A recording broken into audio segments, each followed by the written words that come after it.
I'd been working for the agency long enough to know when I was being fed a sanitized version of the truth.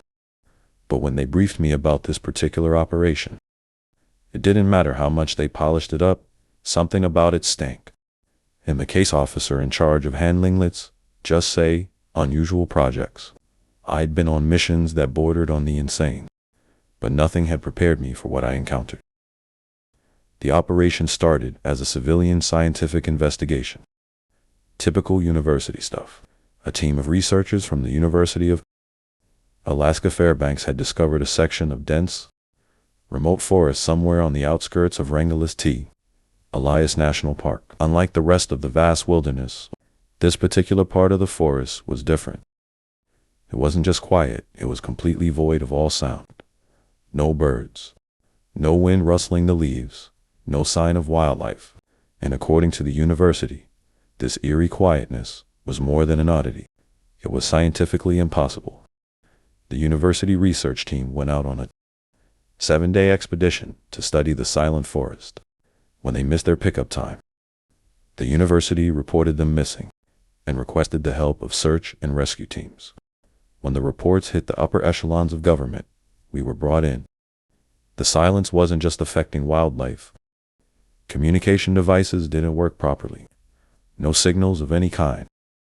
GPS systems became erratic the moment anyone stepped foot inside the forest. Naturally, this raised all sorts of alarms for people like me. The kind of people tasked with ensuring things that shouldn't exist stay off the public radar. A new team was assembled, one that included me, security personnel, and a forest ecologist with decades of field experience, Dr. Jacob Holt. Dr. Holt wasn't some tree-hugging academic. He had spent 20 years studying environmental shifts in some of the most inhospitable places on Earth, forests, jungles, the Arctic. When I first met him, he looked the part. He was rugged, weathered, with rough skin from spending most of his life outdoors. His piercing eyes told me he was one of those men who wouldn't break ice. Someone who had seen things. We were joined by 2 operators, Masters and Greaves, there to provide security. They were the muscle, here to protect us from anything we may run into in that forest.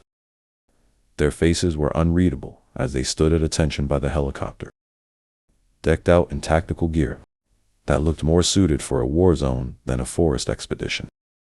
I shook Dr. Holt's hand as we loaded into the chopper. "You've been briefed," I asked, "only enough to know that this forest is unlike anything I've ever seen." He replied. His voice had that quiet confidence that came from years of experience. As the helicopter's rotors roared and we ascended into the skies, I couldn't shake the feeling that this was the beginning of something that I wasn't prepared for. The ride was uneventful. The view beneath us, a sea of endless forest stretching in every direction. The place where we were headed was so remote, there weren't even trails leading into it. No one had any business being out there. And yet, here we were, flying straight into the heart of it. When we landed at the drop zone, Masters and Greaves fanned out, securing the perimeter while we gathered our gear. There was no wind, no sound except for the hum of the chopper's blades and the dull thuds of our boots on the soft ground. The pilot gave us a nod, signaling he'd be back in 48 hours. I raised a hand in acknowledgement, and then the helicopter rose back into the sky, its roar shrinking into a faint hum before disappearing completely. Once the helicopter was out of sight, the silence hit us fully. It was immediate, absolute. The kind of silence that presses in on you, makes your ears strain for any noise, any sign of life. But there was nothing. There was no sign of the university research team ready. I asked Holt as we looked toward the forest. He nodded, squinting into the tree line. "I've seen a lot of forests, but none like this." Holt adjusted the straps on his pack, glancing at the forest surrounding us. "Welcome to the quietest place on Earth." The forest was dense, dark, and unwelcoming based on the university team's expedition plan. We were able to determine their campsite was about 12 kilometers from our drop zone. Their camp was our first planned target. I glanced at Dr. Holt, who was already focused on the forest ahead, his expression unreadable. Masters and Greaves seemed unfazed, their weapons held casually but ready. Holt pointed toward the trees. "We go in, keep a close formation. If anyone hears anything strange, sees anything out of place, speak up. We're not just dealing with a lack of sound here." "What do you mean?" Greaves asked. "I mean, nature doesn't just turn off," Holt replied. "No, there is something causing this." We ventured into the forest, the thick canopy blotting out much of the daylight overhead. I've been in some eerie places before, and dealt with some unexplainable things. But this was different. I wasn't sure what I had expected, but the absolute silence that engulfed me wasn't it. "Sure is something else, isn't it?" Holt said quietly as he walked next to me. He didn't have to raise his voice. There was no other noise to drown out our conversation. No chirping birds, no rustle of the wind through trees. I nodded. Masters and Greaves moved with precision and purpose. Masters, the taller of the two, had that sort of casual confidence that only came with experience. Greaves seemed more skeptical, methodical, his sharp gaze scanning the forest as we walked. But even they, hardened as they were, seemed unsettled by the unnatural stillness. We walked all day before we made camp at the edge of a clearing, just inside the tree line. Masters and Greaves busied themselves setting up a perimeter, their footsteps muffled by the thick, spongy forest floor. No one spoke much. We were all unnerved by the unnatural quiet, even though none of us would admit it. My own thoughts felt too loud in my head, and I found myself straining to hear any sign of life. There wasn't any. "Tell me, Holt," I said as we unpacked our gear, breaking the silence. "What exactly did the university team report before they went off-grid?" Holt crouched down to check his instruments, the faint scratching of his pen against the paper sounding oddly loud. "The initial team detected an acoustic anomaly in this region. No natural sound. It drew their attention because areas like this don't exist naturally, at least not for long. Animals move in, wind passes through, water flows. Something always fills the space. And here, nothing," I said, stating the obvious. He nodded. "They sent back some preliminary data showing that the forest was absorbing sound at a rate that defied explanation. Then, their transmissions became garbled. They went radio silent 3 days ago. The university was funding pure research. When it got weird, you all stepped in. Great." I looked around at the silent, still forest. "So, any guesses?" Holt was quiet for a moment, glancing at the trees. His eyes narrowed in thought. "I don't know. This isn't my usual area of expertise. I'm a biologist, not an aquastician. But there's something wrong here. The air pressure feels off, almost like we're underwater, but without the sensation of depth." Masters joined us at the fire pit, sitting on a log he had dragged over. "Feels like we're in a bubble," he said, his voice flat. "The air feels heavy." I nodded. I had felt it too, a weird density to the space, like the air was pressing in on us. Greaves was pacing the perimeter, checking the motion sensors he had set up. He came over, his face grim. "Nothing on the scanners, no heat signatures, no wildlife, no movement at all?" I asked. "Not even a squirrel," he said, shaking his head. "I've never seen anything like it." We settled into an uneasy silence. The silence made it hard to focus, hard to carry on a conversation. Time seemed to stretch, and the usual sounds of a camp weren't there to ground us. I checked my watch. It felt like we had been on the ground much longer than we had. It was as if time had slowed along with the sound. As night fell, we set up our tents and tried to settle in. Night came quickly in the forest, swallowing the weak daylight with urgency. The silence became even more intense in the darkness. Lying in my tent, I could hear my own heartbeat, loud and consistent in my ears. But beyond that, there was nothing. No nocturnal animals stirring. It was unnatural. That night, I struggled to sleep. I don't know how long I lay there, my mind racing in the silence, but at some point, I became aware of something else. The sound was subtle at first, then grew louder. It didn't come from the outside, but from within. I could hear my own breathing.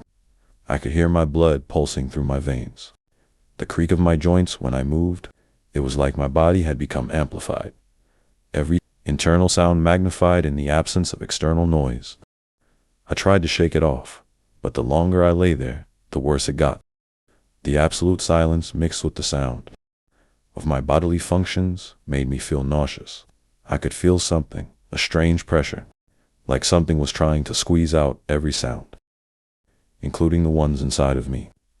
It made me feel ill. When I finally managed to drift off, it wasn't restful. My dreams were fragmented, filled with flashes of the forest, its trees towering over me, and a constant, suffocating silence pressing in from all sides. The next morning, we gathered around the campfire, though now it gave off no sound. I glanced at the others, but no one commented on it. I couldn't remember for sure, but I could have sworn I could hear the fire the night before. In the morning, though, the fire was silent. No gentle crackling, nothing. Just silent flames. Did anyone sleep well? I asked, though I already knew the answer. Holt rubbed his eyes, shaking his head. It's strange. I've spent weeks in forests before, but last night, I could hear everything inside me. My heart, my lungs, my joints. It was like the silence turned inward. Greaves and Masters exchanged glances, but said nothing. We need to keep moving, I said, pulling out the map. The university team set up their main camp about 5 clicks east of here. If we're going to find any answers, that's where we'll start. We packed up and began moving, determined to cover ground and get to the campsite. But the further we went, the more oppressive the silence became. It wasn't just an absence of sound. It felt like something was trying to actively pull the sound from us. Holt stopped every now and then to take samples or examine the flora. But there wasn't much to find. The trees were all the same, tall, ancient, and perfectly still. No leaves rustled, no branches creaked. At one point, Greaves signaled for us to stop. He crouched down, scanning the area with a thermal scope. Still nothing, he muttered. No movement, no heat signatures. It's like the whole forest is dead. It's not dead, Holt corrected, stepping forward. It's like it's frozen. Nothing is growing. Nothing is dying. Everything is just staying as it is. I didn't like the sound of that. As we continued, I started to notice something else. It was subtle at first, but the more I focused on it, the clearer it became. Our footsteps were no longer making any sound. I could see Masters and Greaves stepping on twigs, leaves, even rocks. But there was no crunch, no snap, just silence. I stomped my boot against a fallen branch. It broke in half. Nothing, not even the dullest of cracks. What the hell? I muttered. Holt noticed it too. He knelt down, pressing his hand to the ground. The forest is absorbing the sound. Absorbing? Masters asked, looking unsettled for the first time. What do you mean?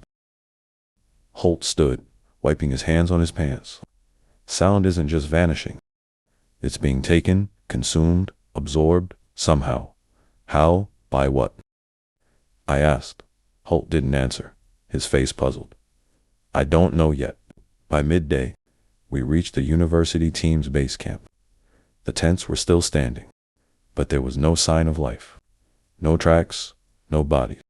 It was as if the team had simply vanished. Check the perimeter, I ordered Masters and Greaves.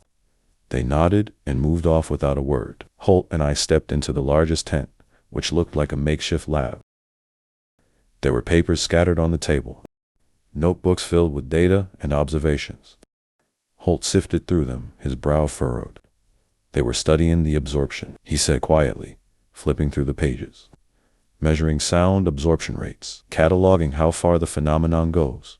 And what did they find? Holt shook his head. It doesn't make sense. The silence, it looks like it's growing, expanding, like a living thing. He handed me one of the notebooks, and I scanned the pages. The last few entries were scribbled hastily, as if written in a rush. Day 5, we can't hear each other anymore. Even when we shout, it's like the sound is being swallowed before it leaves our mouths. Something's wrong. The silence is getting into our heads. Day 6, it's inside me. I can't hear my own thoughts. I flip through the notebook, feeling the weight of those final words. It's inside me. I can't hear my own thoughts. What does that mean? I muttered. Looking up at Holt, his face was pale. His usual scientific detachment crumbling slightly. It's like, he began slowly, that the absorption, it's something physical. They lost the ability to talk, to hear themselves think. That's why their notes are scattered like this, incomplete. They weren't just losing sound, they were losing their minds. Outside, Masters and Greaves returned, shaking their heads. Nothing, Masters said, keeping his voice low, as if afraid the silence might swallow it if he spoke too loudly. No signs of life, no bodies. I felt a cold knot of dread tighten in my stomach. Well, they had to go somewhere. Or something took them, Greaves added grimly, his hand resting on his rifle. Holt was still scanning the notebooks, his eyes darting from one entry to another. But I could tell he was growing more unsettled with every page. We need to go back. We need to start moving back toward the landing zone, he said, almost to himself. There's more going on here than I thought. We began to make the pushback in the direction of our pickup zone. The sun was already low, but we couldn't afford to lose time, or worse, our minds. Something about this place gnawed at me. I couldn't shake the feeling that we were being watched. Even though every logical part of me knew we weren't. There hadn't been a single movement or thermal signature since being there. Nothing lived here. Nothing except the trees and the silence. Masters and Greaves moved ahead, keeping to their training, alert but calm. Holt and I walked behind them, the silence between us growing heavier with each step. We watched our footsteps, the sound of the crunching of our boots on the forest floor absent. It was as if we were walking through some sort of vacuum, where sound wasn't just deadened, it was annihilated. Dr. Holt, I said, breaking the silence, you said earlier that something was consuming sound. What could do that? He didn't answer at first, his eyes scanning the dense, towering trees around us. When he finally spoke, his voice was low, like he didn't want to hear his own words. This is something that defies natural explanation. It reminds me, of those anechoic chambers, the rooms designed to eliminate sound reflections. But this is something else. It's as if the forest itself is alive and feeding on the sound waves. Alive, I echoed, like the trees. No, not just the trees, Holt said, his gaze narrowing. The entire ecosystem, or what used to be an ecosystem. Something changed here, and now is drawing sound into itself. The silence, it's almost predatory, detecting new sounds and then eliminating them. A chill ran down my spine at his words. I had dealt with all kinds of dangerous situations before, but this was different. It wasn't something I could shoot or punch. It was something you couldn't even see or hear, something that was stripping us down, one layer at a time. That night, the silence became unbearable. We set up our tents in a small clearing, each of us going through the familiar motions of setting up camp. But there was no comfort in the routine. After dinner, if you could call it that, given how none of us seemed to have an appetite, I sat by the fire, staring into the flames. The fire should have been comforting, a reminder of normality, but even it felt wrong. I could see the flames flickering, but there was no crackling, no popping of wood. I looked over at Masters and Greaves, who were sitting by their tent, checking on their gear. I could tell they were on edge. They were trained to expect danger, but this was different. This was something you couldn't fight. Then I glanced at Holt, who was sitting a few feet away, scribbling notes into his journal. His face was tight with concentration, his eyes flicking back and forth between the pages and the surrounding forest. He had said earlier that the silence was expanding, but he hadn't elaborated. Now, I began to wonder if he knew more than he was letting on. The silence pressed in on me, like a physical weight on my chest. It was hard to breathe, hard to think. I could feel my pulse in my throat, the steady thud of my heart sounding louder and louder in my own head. And then, just like the night before, I could hear every sound inside my body again. First, it was my breathing. Deep, slow inhales that felt unnaturally loud. Then my heartbeat, each thump echoing in my ears like a drum. I could hear the blood running through my veins, the creaking of my joints, even a low gurgle of my stomach. It was as if my body had become a machine, and every function was amplified. I looked over at Masters and Greaves, and I could see from the way they fidgeted that they were feeling it too. Greaves' fingers drummed lightly against his thigh, his eyes darting around the camp, as if trying to find something, anything, that made noise, but there was nothing. Nothing except our bodies. Holt closed his notebook and set it down beside him. "This place is wrong," he said softly, as if to himself. "Care to elaborate?" I said, growing impatient with his explanations. He hesitated, then sighed. "Us, the sound of our voices, the noise of our bodies, our footsteps. It's like we're being devoured. One sense at a time, one sound at a time." That night, sleep was impossible. The sound of my body wasn't just unsettling anymore, it was becoming unbearable. At some point, I drifted off, but when I woke up, I had no idea how much time had passed. I sat up in my tent, my head pounding, my mouth dry. I glanced at my watch only to find a blank display. That's when I realized something else. The sound in my head wasn't from my heartbeat. It was something external, something rhythmic, like voices. I threw open the tent flap and stepped out into the clearing. Holt, Masters, and Greaves were already up, standing at the edge of the camp, staring into the trees. Their faces were pale, their eyes wide with fear. "Do you hear that?" Masters whispered, his voice trembling. I strained my ears, trying to catch whatever sound had shaken them. For a second, there was nothing, just the oppressive silence that had become our constant companion. But then, faintly, I heard a soft sound, like whispers, coming from deep within the forest. But it didn't make sense. We hadn't heard a single noise coming from anything else, natural or otherwise. Since Wet arrived, no birds, no wind, not even insects. But now, in the dead of night, something was whispering out there. "What the hell is that?" Greaves muttered. "No idea," I said. Stepping closer to them, I glanced at Holt, hoping for some kind of rational explanation. But he was just as frozen as the rest of us, staring into the trees like a man staring at the abyss. "I don't know," Holt stammered, which was unsettling in itself. He was supposed to be the expert, the scientist, the man with the answers. But now, he looked like a scared child. The whispers grew louder, more defiant. They were slow, deliberate, as if whatever was making them was aware of us and taking its time. Savoring our fear, Masters raised his rifle, aiming it toward the trees, but I knew, deep down, that bullets wouldn't do a damn thing here. Whatever was out there, it wasn't something we could shoot. It wasn't something that bled. Suddenly, the whispers stopped. The silence returned with a vengeance, heavier than before. It pressed against my eardrums, suffocating, almost as if it were trying to crush us. "We need to move," I said, my voice shaky but firm. "Get out of here now." Masters and Greaves didn't need convincing. They grabbed their gear without a word, their movements jerky and frantic. Holt, though, hesitated. He was still staring at the tree line, his brow furrowed. "This is impossible," he murmured. "This silence. It's Holt. We don't have time for this," I snapped, grabbing his arm. "We need to go." Reluctantly, he let me pull him away, but I could tell that his mind was racing, trying to wrap itself around what we were experiencing. And that's what scared me the most.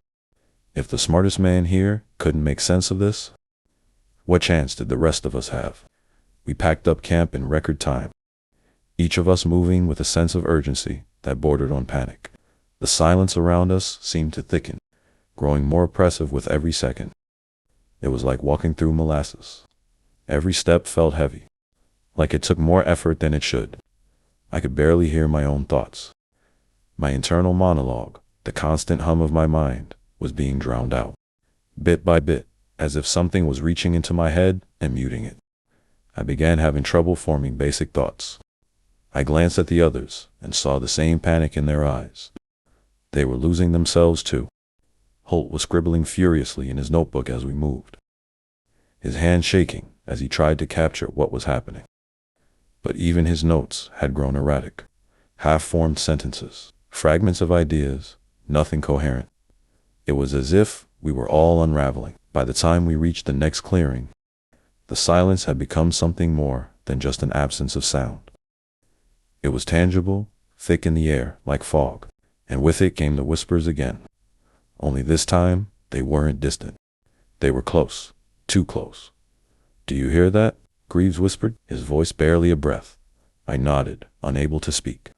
My throat felt tight, as if the silence itself was choking me. The whispers became louder, purposeful, as if whoever it was, or whatever it was out there toying with us. "Move," I hissed, grabbing Holt and pulling him along. We had to keep going. The whispers stopped again, but this time, so did everything else. The air became still, and the weight of the silence crushed down on us with such intensity that I felt my knees buckle. And then the real horror began. My ears popped. It wasn't like the dull, annoying sensation you get when you're changing altitude. This was sharp and painful, like something was forcing its way inside. I clutched my head, wincing, but when I looked around, the others were experiencing it too. Masters was on his knees, his face twisted in pain, his hands pressed against his ears. Greaves was swaying on his feet, eyes wide with terror. Holt was shaken, blood trickling from his nose. But it wasn't the pain that scared me. It was a realization that, for the first time since Wed entered the forest, I couldn't hear anything. Not even my own body. No heartbeat, no breath, no gurgle of my stomach. It was as if every sound, even the internal ones, had been snatched away. I opened my mouth to speak, to shout, to scream, anything to break the silence. But no sound came out. I could feel my vocal cords straining, feel the air pushing out of my lungs, but no sound came out. Nothing. I looked around at the others. Their mouths were moving, but no sound escaped. They were screaming too, but it was nothing but horrified faces and wordless cries. All swallowed by the silence, we tried to communicate with our eyes, with gestures, but it was chaos. Greaves pointed wildly toward the trees, and I followed his gaze, my heart racing. Something was moving. It wasn't whispering this time, it was shapes.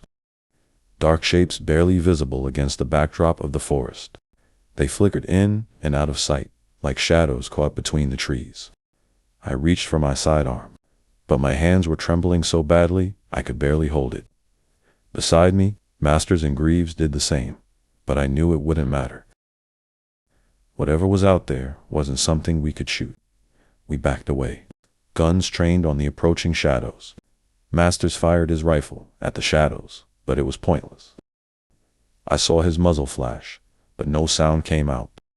It did nothing to stop the shadows from suddenly surrounding Dr. Holt, causing him to drop to his knees. Holt's notebook slipped from his hands and hit the ground, pages scattering. His eyes were wide, and his mouth moved in a silent scream. And then, he collapsed. I don't know how long we stood there, watching as Holt's body was surrounded by shadows, swallowed by the silence. It was as if he had been absorbed into a void. And I knew, deep down, that the same fate awaited us. I grabbed Masters by the shoulder and pointed toward the trees. He nodded, understanding what I couldn't say. We had to get out of the forest. Now we took off running, our footsteps completely silent as we sprinted through the trees. I could feel my lungs burning, my legs screaming for rest. But I couldn't hear it. I couldn't hear anything. Behind me, Greaves stumbled, falling to the ground. I turned back, reaching for him, but when I did, I realized that the shadows were surrounding him, closing in. I knew that there was nothing I could do. I watched, helpless, as Greaves was swallowed by the silence, just like Holt. Masters and I kept running. I didn't know where we were going, if there even was a way out, but we had to try. We had to survive. But in the end, the silence always seemed faster. I don't know how I made it out. All I remember is running, feeling the crushing weight of the silence in my chest, in my mind, until it was all I knew. I kept running and running, until eventually, somehow, I made it. But I was alone. Masters was gone. Greaves was gone. Holt was gone. I stumbled my way through the forest, until finally, I burst through what felt like an invisible barrier. The perimeter, where the silence, whatever it was, ended. Suddenly, sound exploded back into existence. The wind, the rustle of leaves, the sound of insects, the distant call of a bird, and the sound of my own ragged breath. The sudden influx of sound overwhelmed my senses, nearly making me double over in a wave of headache and nausea. I had made it out, but I knew the horror lingered just behind me. I walked until my legs couldn't take any more. Before I stopped and set up a makeshift camp, I endured the cold for 3 more days, while I mentally wrestled with the memories of what had occurred. Eventually, I made my way to a high enough point to signal one of the search helicopters that had been hovering over the area.